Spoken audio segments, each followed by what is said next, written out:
I just sort of started. You know, through his years of acting, he never went to drama school, so he doesn't have like a certain way of teaching me. Mr. Coxman? What can I do for you? Liam Neeson, known for his powerful screen presence and action-packed roles, has a personal story far more complex than the characters he plays. Growing up in Ballymena, Northern Ireland, amidst the turbulent backdrop of the Troubles, Neeson witnessed violence and loss firsthand. His early passion for boxing turned into acting, setting the stage for a career that would eventually bring global fame.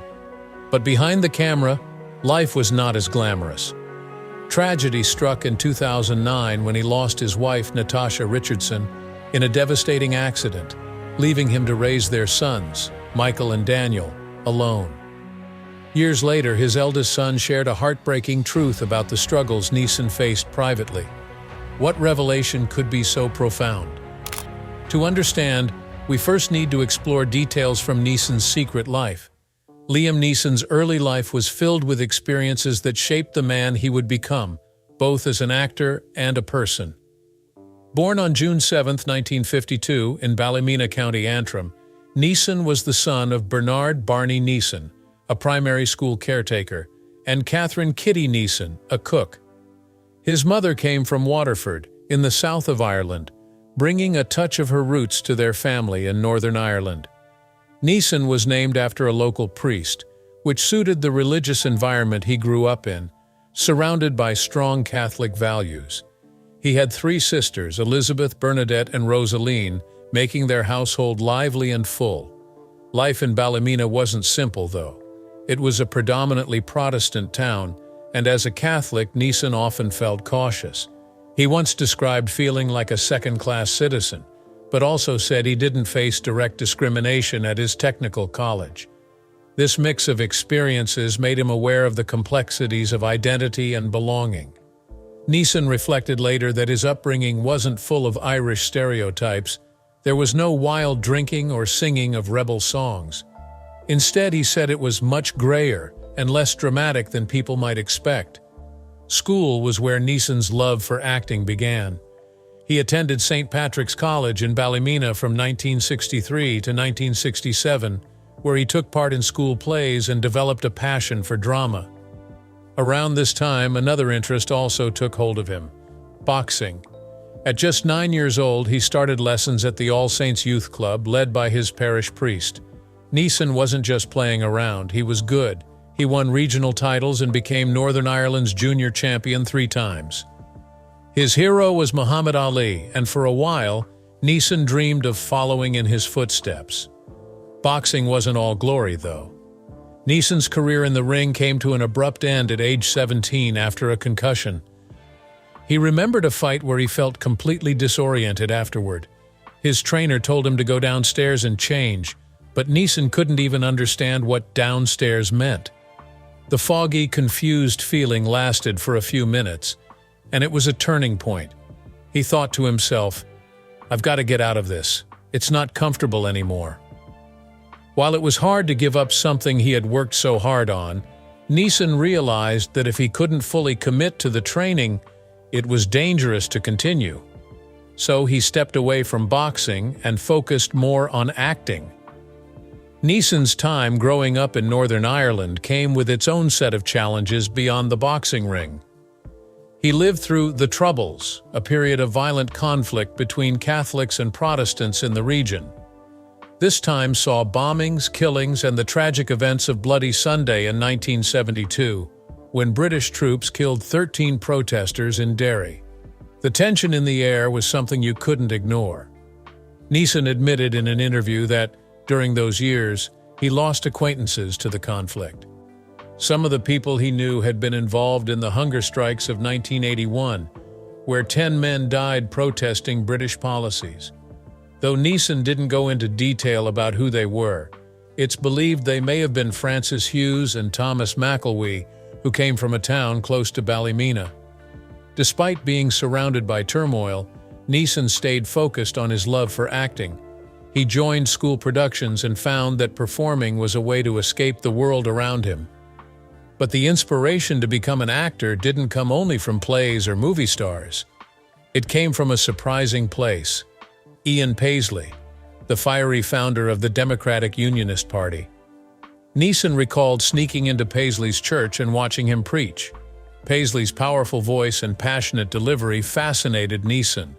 He described it as acting, but it was also great acting. That experience stuck with him, helping him see that storytelling wasn't just on stage or in movies, it was everywhere. After finishing school, Neeson's life took a few twists and turns. In 1971, he started studying physics and computer science at Queen's University, Belfast.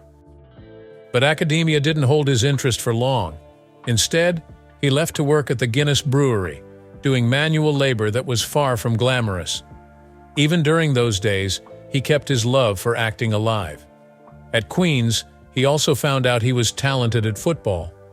A scout from Bohemian FC, a club in Dublin, spotted him and invited him for a trial. Neeson even played one game as a substitute against Shamrock Rovers FC, but that was as far as his football career went. He didn't receive an offer to join the team. In the end, it seemed fate had other plans. The stage and screen called to Neeson more than the football field or the boxing ring ever could. In 1976, Neeson's life took a turn when he joined the Lyric Players Theatre in Belfast. He performed there for 2 years, and it was during this time that he discovered his true passion for acting. His stage debut gave him a sense of purpose that working at Guinness or driving lorries couldn't match. Just a year later, in 1977, he got his first taste of film, playing Jesus Christ and the evangelist in the religious movie Pilgrim's Progress. Neeson's career began to pick up momentum in 1978 when he moved to Dublin. He was cast in Says Worst, Says He, a play by Ron Hutchinson about the Troubles, performed at the Project Arts Centre. This marked the beginning of more significant stage work, including joining the prestigious Abbey Theatre, Ireland's national theatre. It was clear that Neeson's acting chops were starting to be recognized. In 1980, he even performed alongside well-known actors like Stephen Ray and Ray McAnally in translations by Brian Friel, the first production by the Field Day Theatre Company. Neeson's break into film came after filmmaker John Boorman saw him perform as Lenny Small in Of Mice and Men. Boorman offered him the role of Sir Gawain in Excalibur, a 1981 film about King Arthur and his knights. That was a pivotal moment for Neeson, who then moved to London to explore more acting opportunities. During this time, he lived with actress Helen Mirren, whom he had met on the set of Excalibur. The two shared a relationship that lasted several years. Between 1982 and 1987, Neeson took on roles in several films, building his experience and reputation. He starred alongside Mel Gibson and Anthony Hopkins in The Bounty, and joined Robert De Niro and Jeremy Irons in the acclaimed The Mission. These roles weren't leading parts, but they showcased his talent and paved the way for what was to come. In 1986, he even guest-starred in the hit TV series Miami Vice, which was quite popular at the time. That same year, he made a significant move to Hollywood, ready for bigger roles. In 1987, he starred with Cher and Dennis Quaid in Suspect, which earned him praise and proved he could hold his own alongside some of the biggest names in the industry. By 1988, he was acting alongside Clint Eastwood in The Deadpool, the fifth film in the Dirty Harry series, playing a horror film director named Peter Swan. But it was the 1990 film Darkman, directed by Sam Raimi, where Neeson took on a starring role. The movie was a hit, but despite its success, Neeson's name didn't reach household status just yet. The early 1990s saw Neeson continue to build his career. He played the title character in Ethan Frome, but it wasn't until the following year that he found a role that would change everything. Steven Spielberg cast Neeson as Oscar Schindler in Schindler's List after seeing him in the Broadway production of Anna Christie. This role was monumental. Before getting the part, other big names like Kevin Costner, Mel Gibson, and Warren Beatty had shown interest. Beatty even auditioned, but Spielberg saw something unique in Neeson and gave him the part in December 1992. Neeson threw himself into the role of Schindler, reading Thomas Keneally's book and studying the character deeply. He said that Schindler enjoyed fooling the Nazis, using their underestimation of him to save over 1,000 Jewish lives during the Holocaust. Neeson's performance was met with critical acclaim and earned him an Oscar nomination for Best Actor. The film won Best Picture in 1993 and solidified Neeson's place as a leading actor in Hollywood.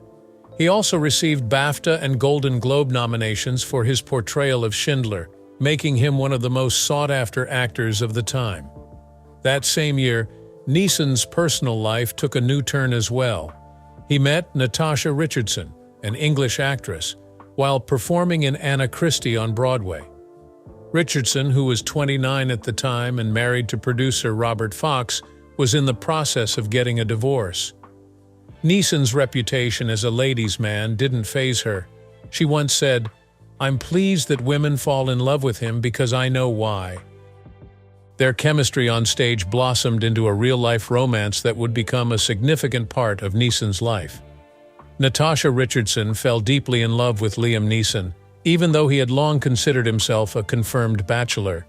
Their connection was undeniable. In an interview, Liam shared, "I'd never had that kind of an explosive chemistry situation with an actor or actress." They married in 1994 on a small, charming farm in the northern part of New York State. Natasha once expressed how lucky she felt, saying, "I can't believe I was lucky enough to meet my soulmate." The couple's bond was evident both on and off the screen. In the same year they married, they starred together in the movie Nell alongside Jodie Foster.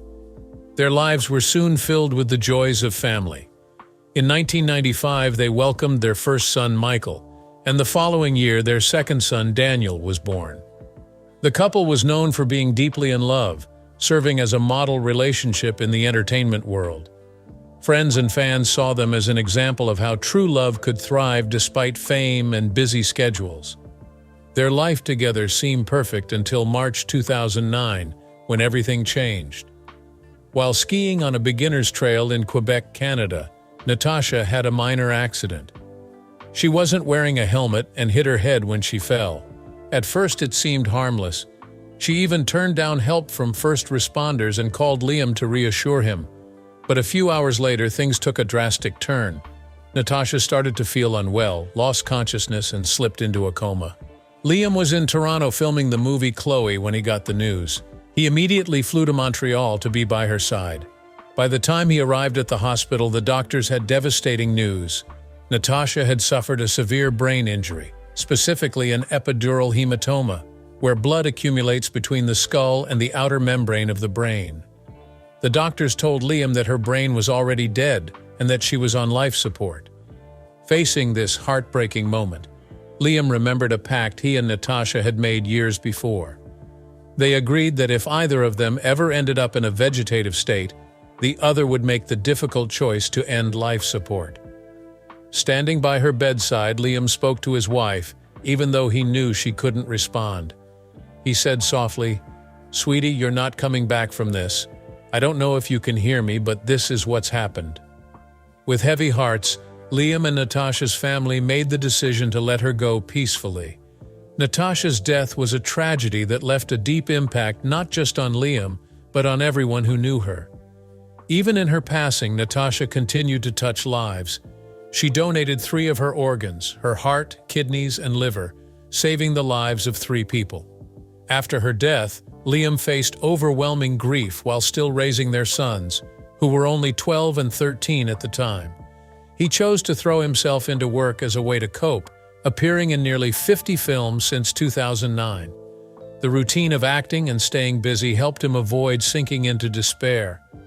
"I just don't wallow too much," Liam said in an interview, "and I just didn't want to, especially for my boys, seem to be wallowing in sadness or depression." Despite trying to stay strong for his sons, Liam found it difficult to fully come to terms with the loss of his soulmate. He admitted that even years later, he would sometimes hear the front door open and expect to see Natasha walk in, hear her voice, or the familiar sound of her keys being tossed on the table. This reminder of her absence was a constant ache. Grief didn't just come in expected moments, it could sneak up on him unexpectedly, even during scenes in his movies. Liam described how the feeling would hit him like a wave, making everything feel unstable. "You feel like a three-legged table," he said. "Just suddenly you feel like the earth isn't stable anymore." While the pain became less frequent over time, it never completely disappeared. The unexpected death of Natasha left Neeson as a single father to their teenage sons, Michael and Daniel, who were only 13 and 12 at the time. It was an unimaginable situation that no one could ever truly prepare for. Reflecting on that time, Neeson said, "It was a horrible thing to happen. But instead of crumbling under the weight of grief, the family found strength in each other." Neeson made it his mission to focus on his boys, ensuring they felt loved and supported. His upbringing in Northern Ireland, with hardworking parents and a sense of community, taught him the importance of resilience. That mindset became crucial in the months following Natasha's death. Family members, especially Natasha's mother, the renowned actress Vanessa Redgrave, and her sister Jolie Richardson, stepped in to help. "Everybody just pulled together," Neeson recalled. Vanessa and Jolie were exceptional sources of support, embodying the same compassion and unity that Natasha would have wanted. His career picked up even more speed in the years after Natasha's passing. Just months after her death, Taken had catapulted Neeson into a new phase of his career as an action star, and he kept the momentum going. Over the next decade, he starred in numerous action films, including Unknown, The Grey, Non-Stop, and The Commuter. He credited this work as a way to channel his emotions and keep himself moving forward. Neeson's sons grew up surrounded by the world of film, and it wasn't surprising when Michael followed in his parents' footsteps. In 2020, father and son shared the screen in Made in Italy, a film that dealt with themes of loss and healing. The project held personal significance as it mirrored their real-life experiences. The story of a father and son trying to cope after the death of a loved one felt all too familiar, and Neeson's performance was raw and heartfelt. He mentioned how proud Natasha would have been to see their son acting. "I think Natasha would be proud. I hope so," Neeson said with a smile. Although Neeson found moments of joy and pride in watching his sons grow, he chose not to pursue new romantic relationships. His love for Natasha was unmatched, and after a brief relationship with businesswoman Freya St. Johnston, which ended after 2 years, Neeson made it clear that he wasn't looking for love again. "I'm past all that," he told People magazine in 2024. While there were occasional rumors about him being romantically linked to others, Neeson largely kept to himself. He mentioned falling for someone while filming in Melbourne, Australia in 2022, but it never developed further as she was already spoken for. Throughout the years, Neeson found comfort in simpler moments spent with his sons. While they once loved fly fishing together, now they enjoy watching movies or TV shows. Recently, they watched Nicole Kidman's show The Perfect Couple, which Neeson found entertaining. As Neeson approaches the later stages of his career, he's looking to step back from the action roles that have defined the last part of his career. At 72, he admitted, "I'm 72. It has to stop at some stage. You can't fool audiences." He added that he didn't want his longtime stunt double, Mark Vancillo, doing all the action scenes for him. Neeson hinted that by the end of 2025, he might retire from the action genre altogether. But he still has a few more projects lined up, including Absolution, which will be released in November. The film promises to bring the grit and emotion that Neeson fans have come to love. Directors like Hans-Petter Moland, who worked with Neeson on Cold Pursuit, spoke highly of his ability to bring real pain and depth to his roles. "When he's immersed in the character, you see the hurt, you see the pain," Moland said, capturing why audiences have connected with Neeson for so many years. Neeson's journey from an aspiring actor in Belfast to a Hollywood action star is marked by love, loss, and resilience. His dedication to his sons and his career serves as a reminder that life goes on, even after unimaginable tragedy. And while Natasha's absence is felt every day, the love they shared continues to be the foundation of his life. Thank you for watching. If you enjoyed this video, please like, subscribe, and hit that notification bell so you don't miss out on more stories like this. Leave a comment below and let us know your thoughts.